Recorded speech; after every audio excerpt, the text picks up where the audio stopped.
Hello, everybody. My name is Lawrence Gonzalez, and today I'm going to talk to you about what color models are and why they are important. The three main reasons we're having this discussion is to not only learn about the importance of color models, but when to use specific ones and how they relate to the production process within the graphics industry. So, how would you describe a color, especially to someone who perhaps is blind or has a sense of color deficiency, meaning they don't see color the same way you and I do? Well, there are three different ways you can. You can talk about hue, saturation, and lightness.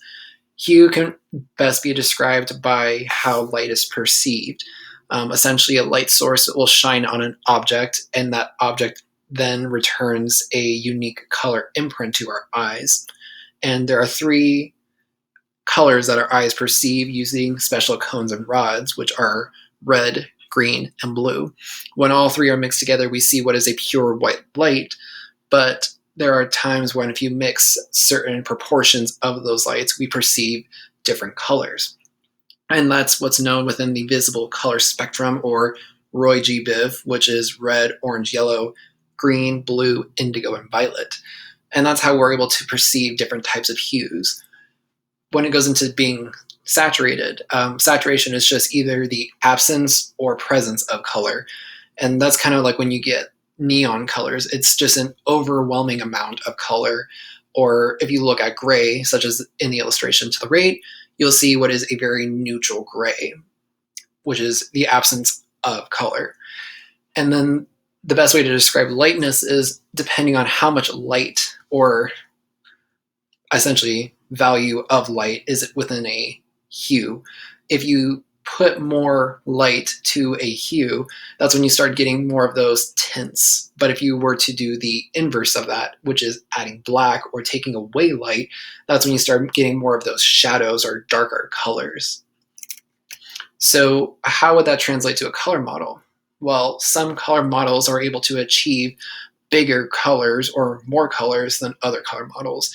And that's more so how, when you are going to be working with content to produce for a client, this is how you would want to make sure when you're going to make content, you're using the right color model.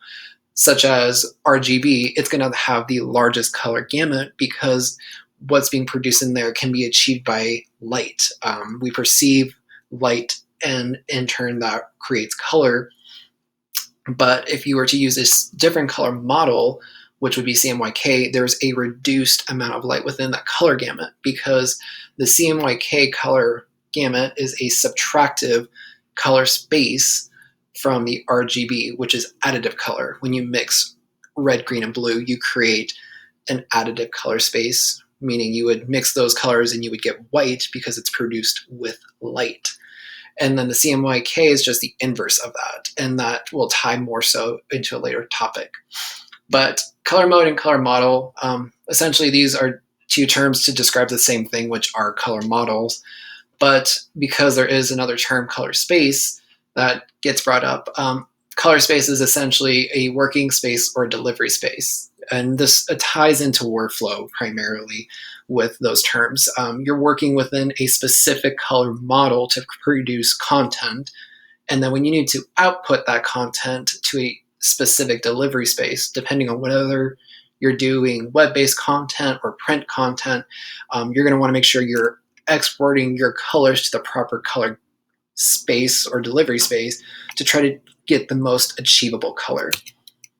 And that kind of goes into choosing the right color model. For print, you want to stick to doing CMYK just because you could achieve color within what is limited in print. We're not using light to create anything special. But web-based content, because you're going to be using light to produce your content with color, you're going to be able to achieve more color than if you were to do within the print. So that's kind of why it matters. You're working for a client and you have to produce content for them, and you want to color manage or achieve the most color. And it shows a sense of industry standards, that you're able to do a sense of professionalism and pretty much put your best foot forward, making sure you're getting the best bang for your buck and showing that you know what you're doing. So thanks for watching. I hope you enjoyed, and here are some resources.